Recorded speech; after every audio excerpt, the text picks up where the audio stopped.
750 करोड़ के Rajgir cricket stadium का CM Nitish ने किया निरीक्षण। मुख्यमंत्री नीतीश कुमार ने राजगीर में खेल अकादमी सह अंतर्राष्ट्रीय क्रिकेट स्टेडियम का निरीक्षण किया है। ये प्रोजेक्ट 750 करोड़ की लागत से बन रहा है, जिसमें 23 से ज्यादा खेल विधाओं के लिए उच्च स्तरीय खेल सुविधाएं का निर्माण किया जा रहा है। अगुवानी पुल गिरा नहीं है, उसे गिराया जा रहा है। बिहार ब्रिज हादसे पर मंत्री अशोक चौधरी का बयान।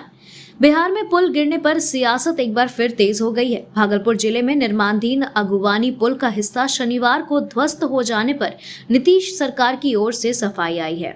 मंत्री अशोक चौधरी ने कहा कि यह पुल गिरा नहीं है, बल्कि पुल का पाया पहले टूट गया था, उसे गिराने की एवज में पुल गिरा है। पुल तो पहले ही गिर गया था, अब उसकी सफाई करने और तोड़ने के दौरान पुल गिराया जा रहा है। हार के सदमे से उबर नहीं पाए हैं। नीतीश सरकार को तेजस्वी ने घेरा तो जेडीयू ने कर दिया पलटवार। बिहार में लॉ एंड ऑर्डर पर सत्ता पक्ष और विपक्ष के बीच वार प्रतिवार का खेल जारी है। प्रदेश में हो रही हत्या, लूट, बलात्कार जैसी वारदातों को लेकर नेता प्रतिपक्ष तेजस्वी यादव बार बार नीतीश कुमार और उनकी सरकार को कटघरे में खड़ा करते रहते हैं। शुक्रवार को तेजस्वी यादव ने एक बार फिर बढ़ते अपराध को लेकर सरकार पर हमला किया है। इस पर जेडीयू ने पलटवार कर दिया, जिस पर पार्टी के प्रदेश अध्यक्ष उमेश कुशवाहा ने कहा है कि तेजस्वी यादव अभी तक लोकसभा चुनाव में करारी हार के सदमे से बाहर नहीं निकल पाए हैं, इसलिए ऐसा बोल रहे हैं।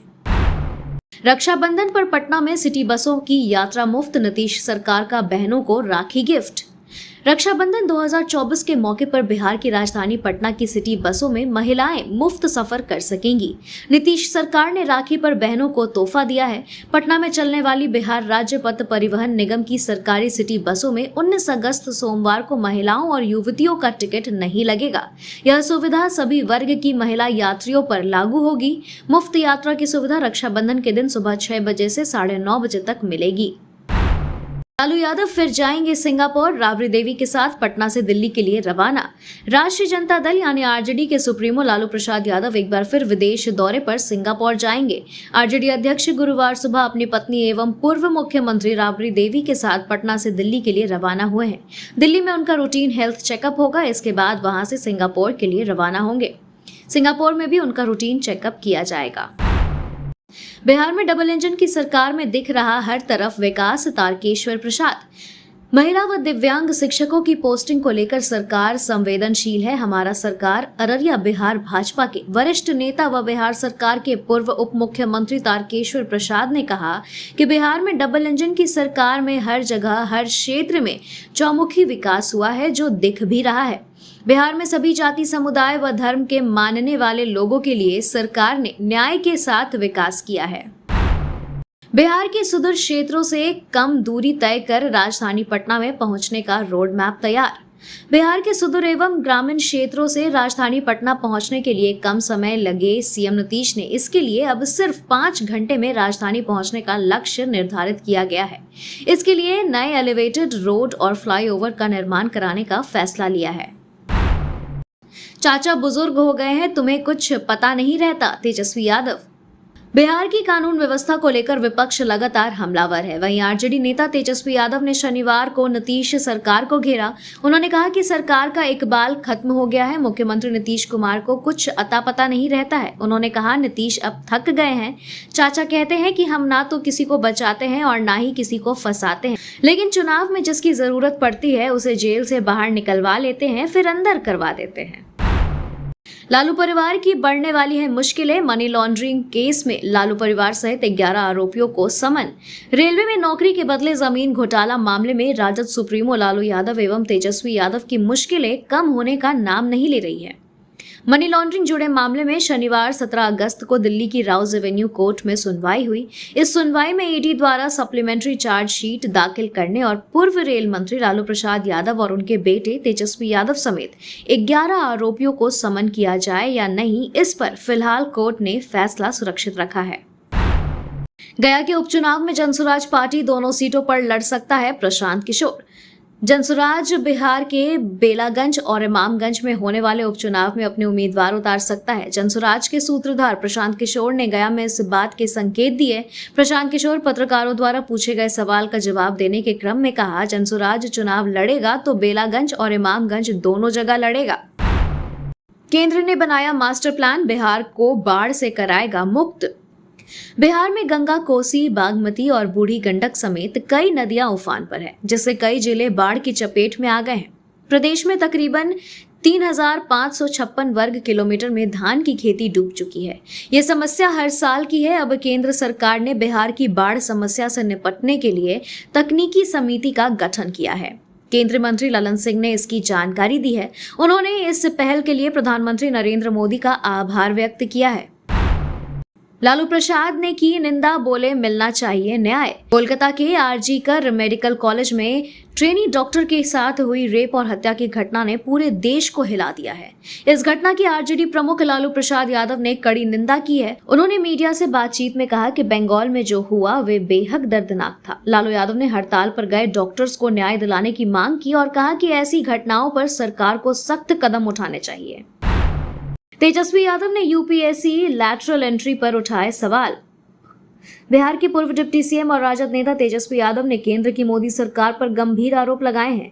उन्होंने कहा कि केंद्र सरकार बाबा साहेब भीमराव अंबेडकर के लिखे संविधान और आरक्षण के साथ कैसा घिनौना मजाक एवं खिलवाड़ कर रही है। उनका कहना है कि हाल ही में यूपीएससी ने लैटरल एंट्री के जरिए सीधे 45 संयुक्त सचिव, उप सचिव और निदेशक स्तर की नौकरियां निकाली है, लेकिन इनमें आरक्षण का प्रावधान नहीं है। जहां है वहीं रहेंगे भाजपा में शामिल होने की अफवाहों पर बोले चंपई सोरेन। झारखंड मुक्ति मोर्चा के नेता या पूर्व मुख्यमंत्री चंपई सोरेन ने भाजपा में शामिल होने की अफवाहों पर प्रतिक्रिया देते हुए कहा कि उन्हें इन अफवाहों के बारे में कोई जानकारी नहीं है। चंपई सोरेन ने कहा, हम जहां हैं वहीं पर हैं। उनके इस बयान से स्पष्ट है कि फिलहाल उनके भाजपा में शामिल होने की कोई योजना नहीं है। झारखंड सरकार को हाईकोर्ट से झटका, ग्रेड पे घटाने का आदेश निरस्त। झारखंड हाईकोर्ट ने जनसेवकों के ग्रेड पे घटाने के राज्य सरकार के आदेश को निरस्त कर दिया है। अदालत ने कहा कि नियुक्ति के समय दिए गए ग्रेड पे को घटाया नहीं जा सकता। झारखंड में बीजेपी सरकार बनी तो मैया योजना से बेहतर योजनाएं लाएंगे। असम के मुख्यमंत्री हेमंत बिस्वा शर्मा ने झारखंड में भाजपा की संभावित सरकार को लेकर कहा कि यदि बीजेपी सत्ता में आए तो मैया योजना से भी बेहतर योजनाएं लागू की जाएंगी।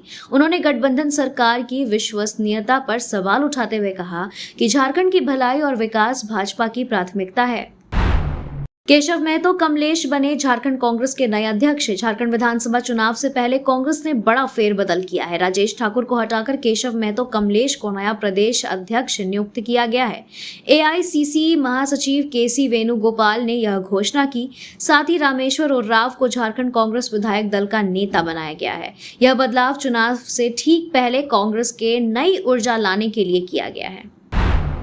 सदर अस्पताल और रिम्स के बाहर डॉक्टरों का प्रदर्शन, राज्य सरकार से सुरक्षा की मांग। कोलकाता में महिला डॉक्टर के साथ हुई घटना के विरोध में झारखंड के डॉक्टर्स हड़ताल पर हैं। शनिवार को रांची के रिम्स और सदर अस्पताल के बाहर डॉक्टरों ने प्रदर्शन किया, न्याय और सुरक्षा की मांग उठाई। वे मेडिकल प्रोटेक्शन एक्ट और क्लिनिकल एस्टैब्लिशमेंट एक्ट में संशोधन की मांग कर रहे हैं। हड़ताल के कारण इमरजेंसी सेवाओं को छोड़कर सभी सेवाएं ठप है। होमगार्ड को सीएम हेमंत का तोहफा, अब पुलिस कर्मियों के बराबर मिलेंगे रुपए। झारखंड के मुख्यमंत्री हेमंत सोरेन ने अपने 39वें जन्म दिवस पर गृह रक्षकों यानी होमगार्ड के लिए एक बड़ा ऐलान किया है। सीएम ने होमगार्ड का दैनिक कर्तव्य पारिश्रमिक राशि को पुलिस कर्मियों के बराबर करने का ऐलान किया है। अब होमगार्ड को दैनिक कर्तव्य पारिश्रमिक के रूप में 1088 रुपए प्रतिदिन के दर से भुगतान किया जाएगा। झारखंड में मुख्यमंत्री के रूप में हेमंत सोरेन दूसरे नंबर पर, पहले नंबर पर बाबूलाल मरांडी। झारखंड विधानसभा चुनाव के पूर्व ओपिनियन पोल में भाजपा के पूर्व मुख्यमंत्री बाबूलाल मरांडी को मुख्यमंत्री के रूप में झारखंड की पहली पसंद के रूप में सामने लाया गया है। पोल के अनुसार मरांडी को 43% लोगों ने अपनी पहली पसंद बताया। वर्तमान मुख्यमंत्री हेमंत सोरेन दूसरे नंबर पर हैं और इस पोल में कुल 4 नेताओं के नाम शामिल थे। Thank you so much for watching this video. Don't forget to like, comment, share, and subscribe.